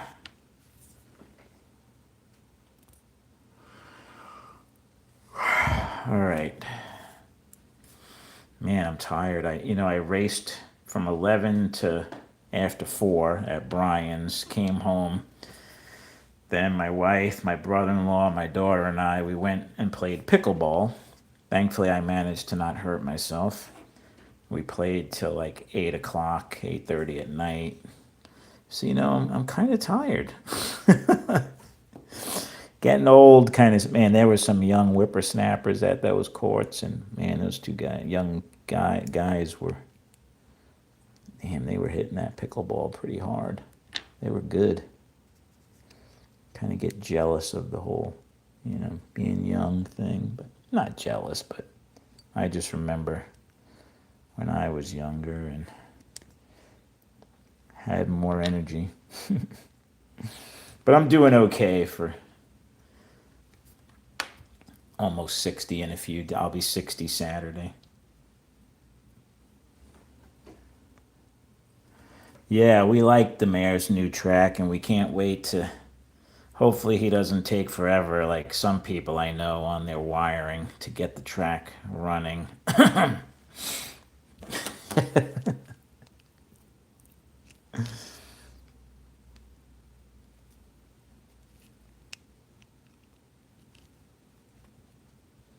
Yeah, I don't have, I'm not a patient person. I think you guys probably picking up on that, which is a fault of mine, but I think I'm getting a little better as I get older.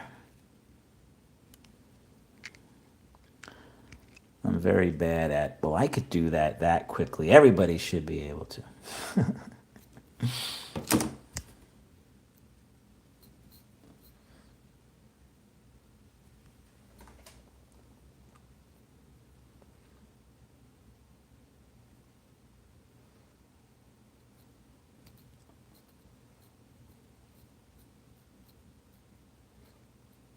See you, Mayor. Have a Merry Christmas, buddy.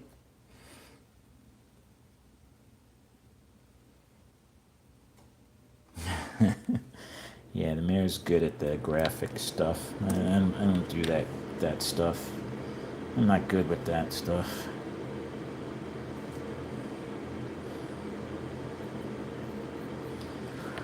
All right, let's take this. Let's take this pinion gear. Put this on here. I'm not too hopeful. I don't know. These motors. These motors take even more tweaking than the Vipers to get going. Let's put this guy in here. You know what? I'm gonna take these pickup shoes off real quick because these hangers look a little oxidized. So I'm gonna pop these hangers out, give them a quick cleaning.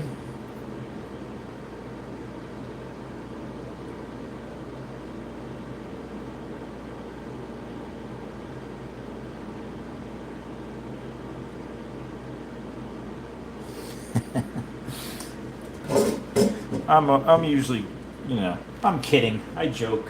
I hope I don't come off as sounding offensive. Sometimes I'm a smart ass. Oh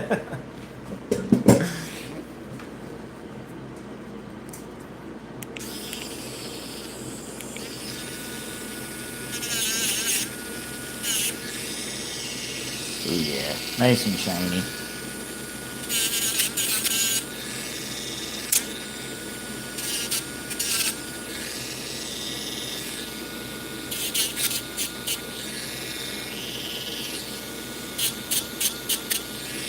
I try to provide some comic relief for this channel, Usually at my own expense, but that's okay.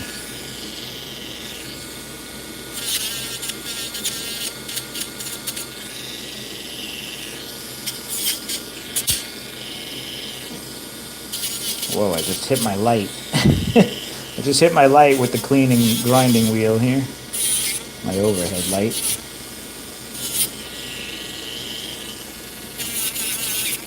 Alright, those are nice and clean.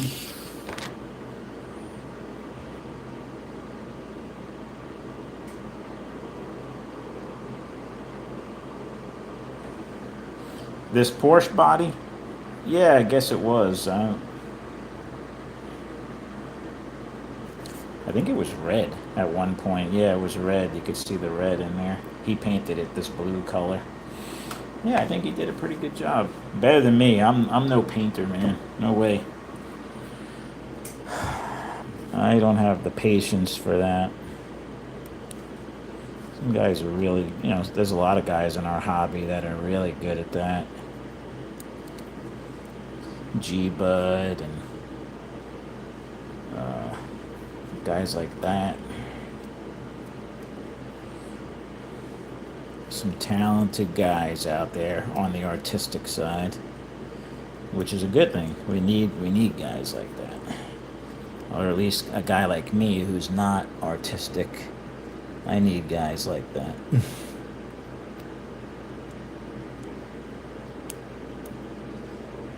Such a pain to get these new tabs behind the hangers. There, got it. All right, we're in. Hopefully this motor's, I mean, this car was pitifully slow. It was like in the twos on the dyno, so we'll see what this,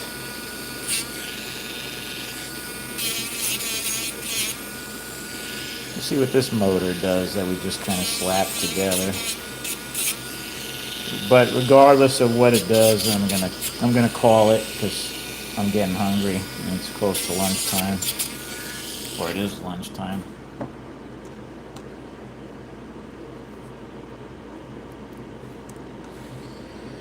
All right, here we go. Put these pickup shoes on. Try not to make a spring go flying across the garage.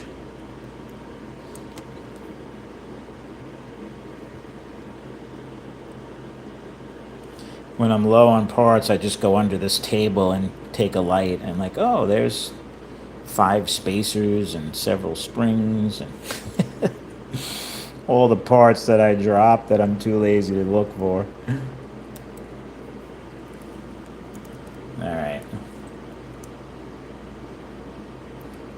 Pretty good wear on those shoes. Where's the end? Where's the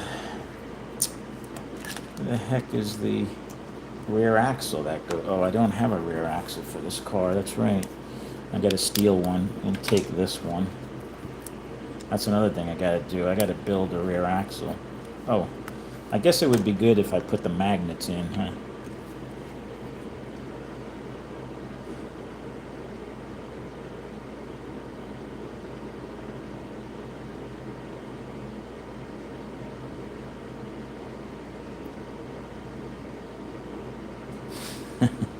Yeah, I know. The parts have a mind of their own sometimes. And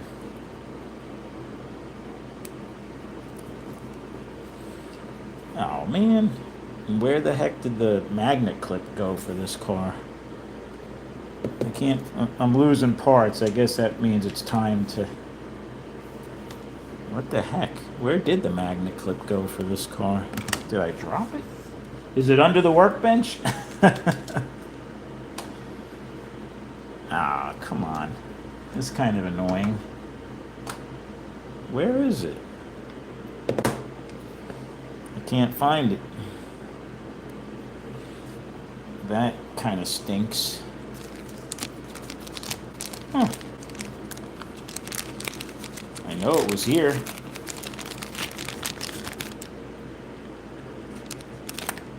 Maybe if I clean up some of this stuff, it'll reappear like magic. And clean up.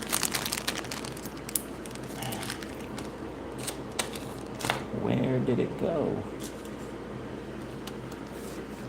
It's a little annoying. I lost the magnet clip.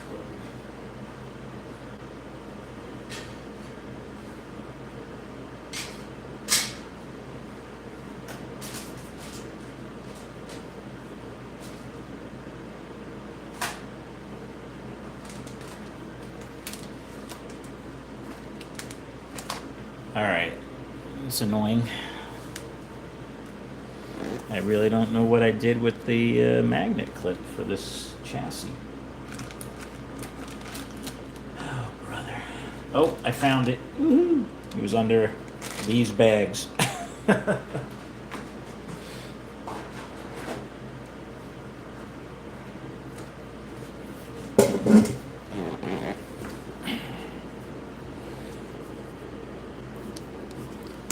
Give this rear bushing a little dab of oil.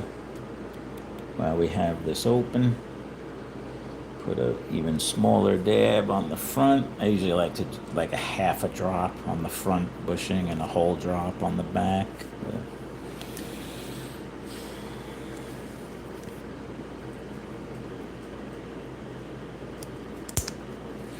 All right.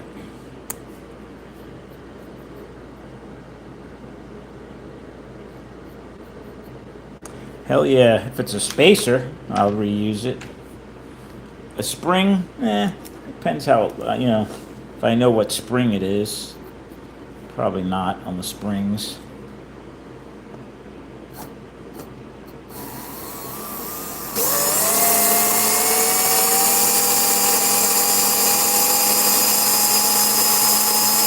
Ooh, that's a wobbler.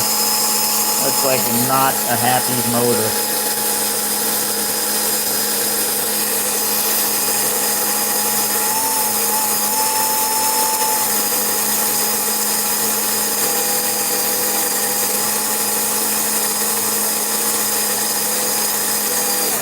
Yeah, that's not good. Let's try this rear axle. Maybe it's the rear axle that's making it wobbly. Or it could just be a horribly unbalanced arm. Nope, it's just as wobbly.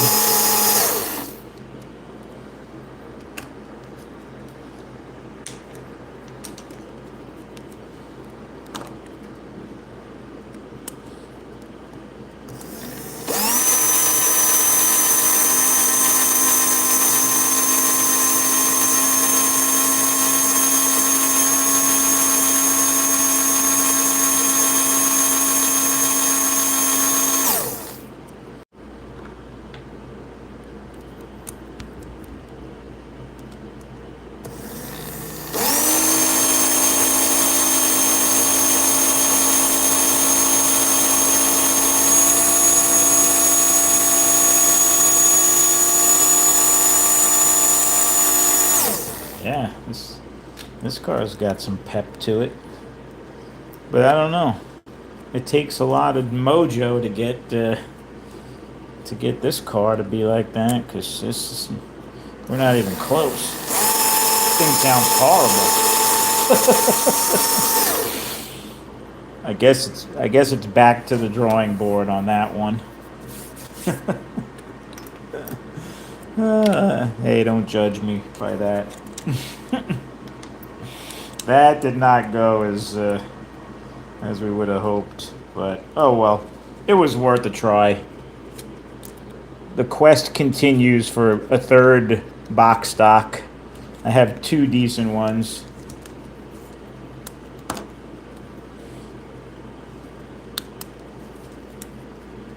The quest for fire.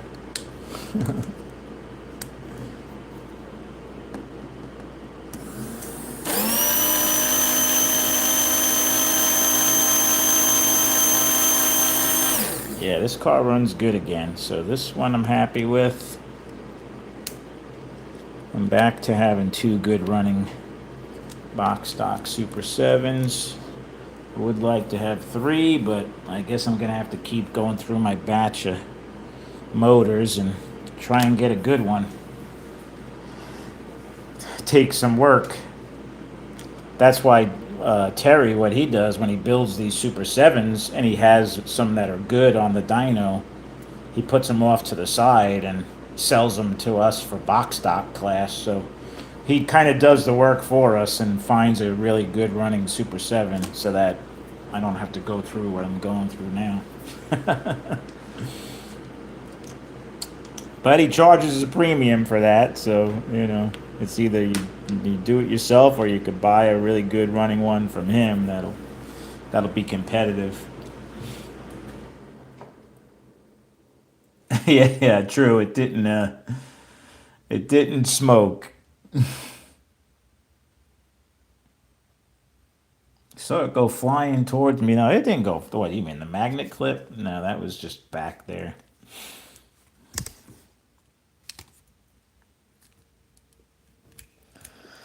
Yeah, that was kind of disappointing. I was hoping it would be one of those. Oh, look at that!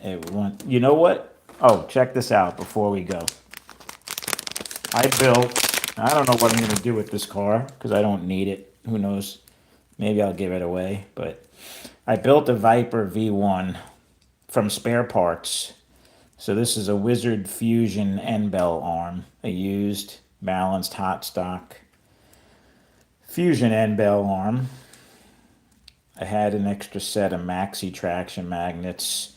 These are Viper Orange Dot Spec Racer motor magnets, which are legal, Hopper legal. I even had an N-Bell. This might even be a used N-Bell. I don't know. I just slapped together. This is just a Viper non-independent front end. I put this car together.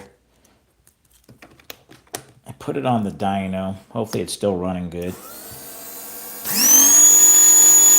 And I was like, this thing was up in the almost 450 the other day. Listen to that thing. You can hear it.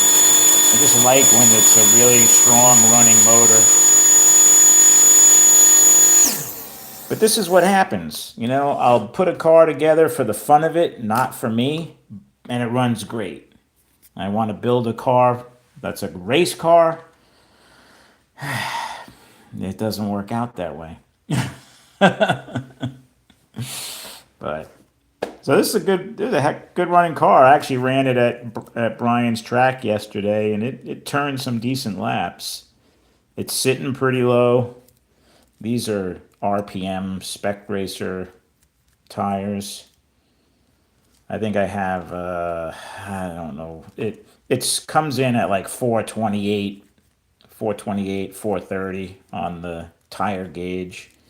And this is a 340 O-ring. It was sitting nice and low, but not too low. Again, didn't even make any marks on the magnets, barely. But nice, really nice even wear on those pickup shoes. That looks good.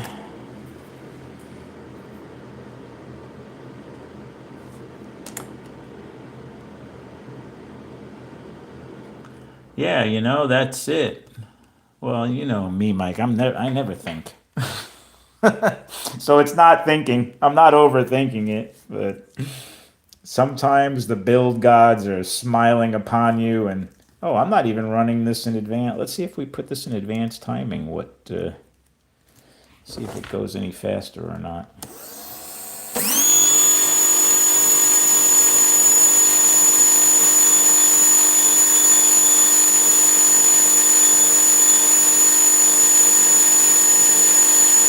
A little bit. Almost in the 440s now. That's a good running car.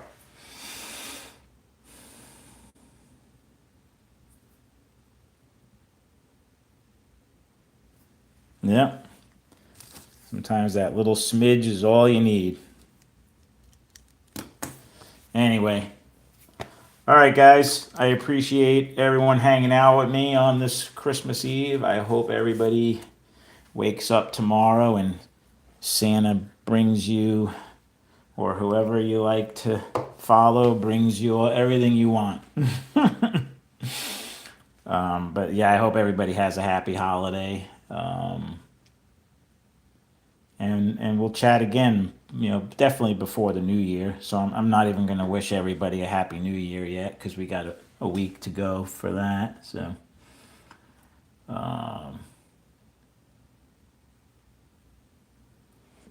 no, I'm not going to auction it or sell it, I don't think. Although I am going to start building some cars to sell. I think I build a good Spec Racer class car, so I might build some of these V3s. I could sell this. This is a good running car. But I've been thinking about building some cars, and I don't know how I'm going to sell them, if I'm going to try and sell them over my channel or post them somewhere, but I'll have to figure that out. I don't like to use eBay because I don't want to have to pay their fees, but I'm still waiting on the armature Snuggie. I'm hoping it comes today. And we could build up your car, but I'll let you know. But, all right, everybody. again, have a happy holiday tomorrow, Merry Christmas, and all that good stuff. And we'll chat again soon. Maybe I'll go on sometime tomorrow and show off what Santa brought. You never know.